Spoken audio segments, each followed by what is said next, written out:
Baik, kita mulai. Assalamualaikum warahmatullahi wabarakatuh.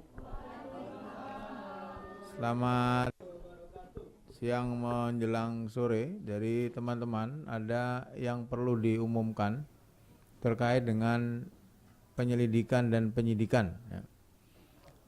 Jadi setelah mengembangkan penyidikan dugaan TPK dalam kaitan dengan pemerasan yang diduga dilakukan oleh AS dan N, masing-masing adalah Bupati Kerawang dan istrinya.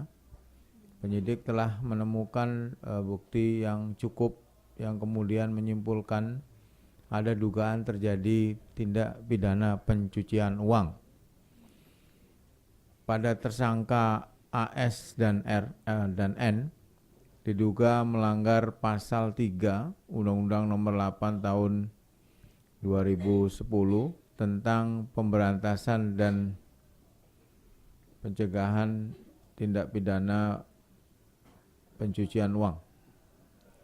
Junto pasal 55 ayat 1 ke 1 KUH pidana. Jadi penyidik telah menemukan dugaan adanya perbuatan menempatkan, mentransfer atau membayarkan atau menitipkan atau mengubah bentuk yang berkaitan dengan harta yang diduga berasal dari tindak pidana korupsi.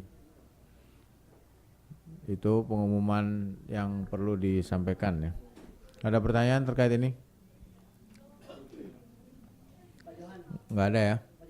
Mengenai masalah TPPU ini kan selalu dipatahkan sama JPU kan JPU mematahkan TPPU, JPU yang justru mendakwa. enggak, maksudnya selalu dipatahkan di persidangan oleh hakim. Nah, apakah KPK sudah membuat strategi agar TPPU ini tidak dipatahkan lagi di hakim? Saya kira bukan dipatahkan oleh hakim ya. Jadi ada dissenting opinion ya di beberapa perkara, tapi kan nggak semua ya. Dan dissenting opinion itu kan tidak mewakili suara mayoritas hakim. Jadi dalam perkara kasus yang lain TPPU oleh hakim pengadilan tipikor itu ada yang diputus bersalah ya. Jadi itu dissenting opinion, bukan pendapat atau dipatahkan oleh seluruh hakim. Dan biasa kalau dissenting opinion. Tapi KPK berkeyakinan bahwa dan firm ya bahwa KPK punya kewenangan melakukan penyidikan dan juga penuntutan. Dan ini ada beberapa perkara yang oleh hakim Mahkamah Agung, Hakim Agung dalam kasasi itu berkekuatan hukum tetap ya, bahwa KPK tadi bahwa kasus TPPU yang dibawa oleh KPK diputus atau divonis bersalah. Artinya KPK secara firm menurut Hakim Agung karena sudah ada perkuatan hukum tetap. Jadi KPK berwenang untuk menyidik dan menuntut. Pak Johan, ini harta-harta dari suami istri ini sudah disamarkan kemana? Barangnya lebih kemana aja? Ya ini detail ya, kami tentu tidak tahu. Tapi KPK sudah melakukan sejak beberapa waktu yang lalu yang disebut dengan aset tracing gitu. Ya silakan.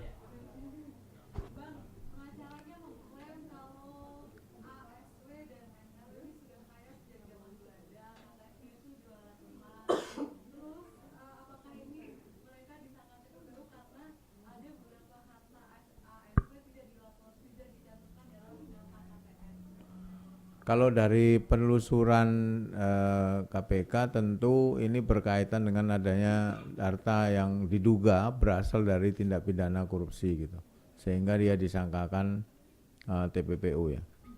Ya kan bisa dilihat harta yang dia peroleh sejak zaman Belanda itu yang mana gitu. Zaman Belanda itu kapan sih? Udah lama ya? Oh iya. Ya nanti di pengadilan di itu aja di apa?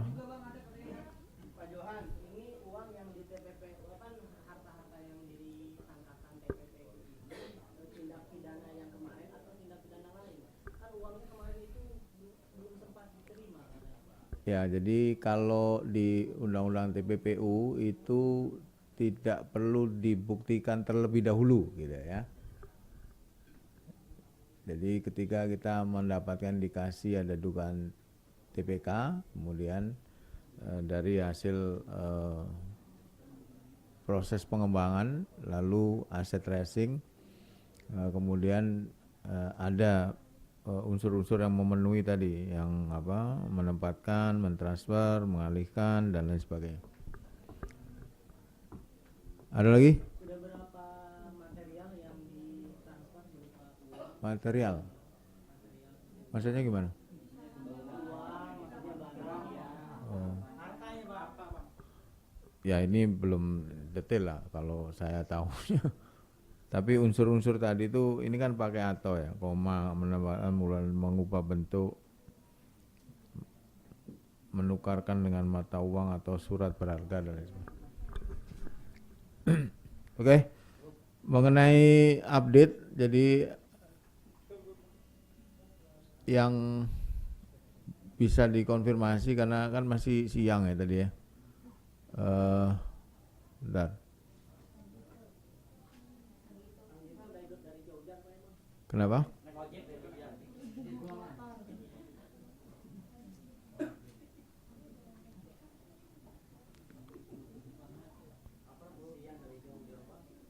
Jadi yang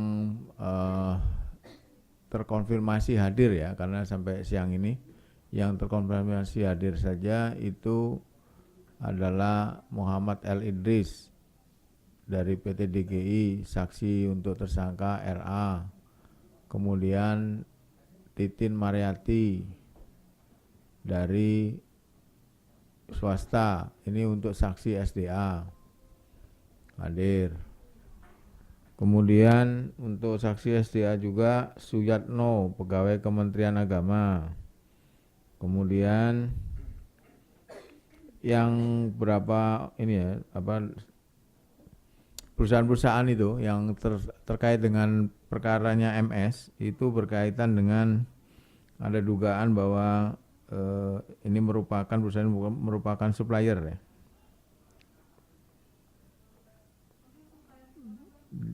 Jadi ini yang diduga digunakan oleh MS. Kami sebentar dulu, belum selesai, jadi lupa.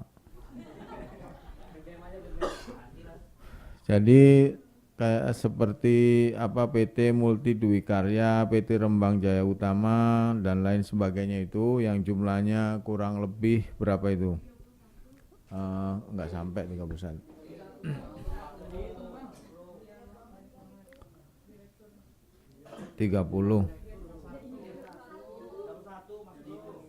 Nah ini saya ngomongnya 30.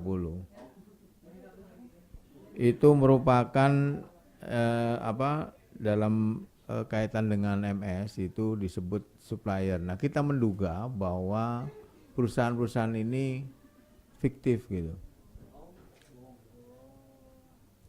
Jadi ini yang diduga dilakukan untuk apa, disebut sebagai supplier.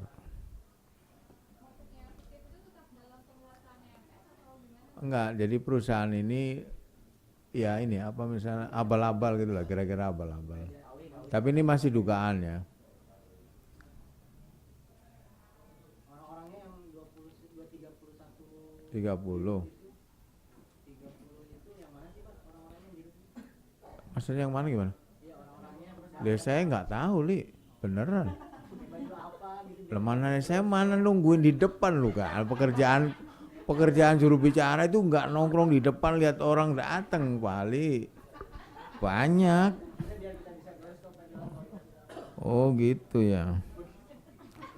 Kemudian yang hadir lagi Medi Layo Ari dari BPPT. Ini saksi untuk kasus IKTP ya, dengan tersangka S hadir ya.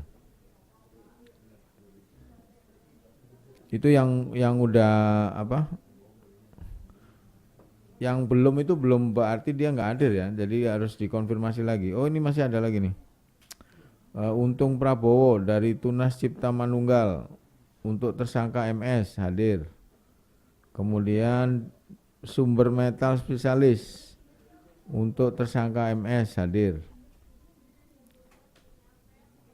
Kemudian Prihartomo dari Seksi Pengukuran dan Pemetaan BPN enggak ini. Untuk tersangka IJ, kasusnya tukar guling tanah di Tegal, hadir. Kemudian Hendra Heriawan dari Biro Umum Kementerian SDM untuk tersangka WK, hadir juga. Kemudian untuk kasus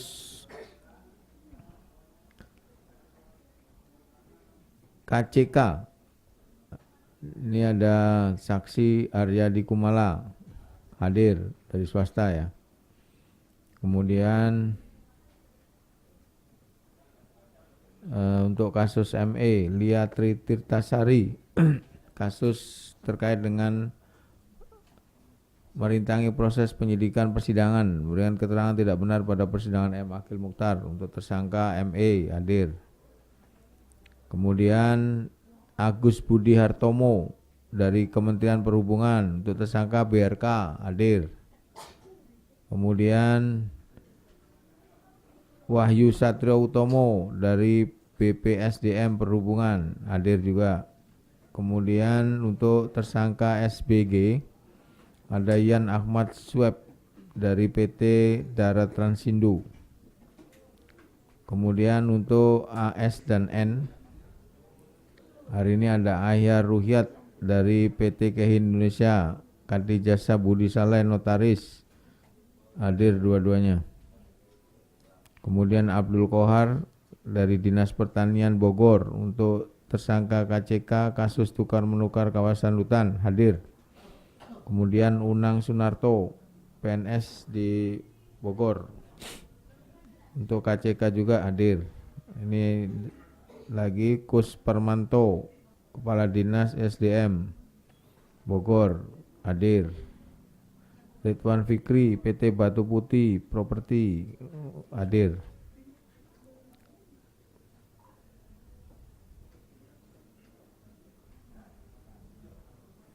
Anggito Abimanyu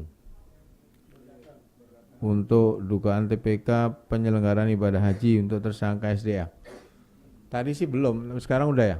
Ya, makanya tadi kan saya bilang bahwa ini yang belum hadir itu belum tentu belum hadir gitu. Karena kan masih tadi ini ngambil datanya kan siang. Tadi yang udah hadir siang sampai siang tadi yang udah saya sebut. Saya kira cukup ya. Demikian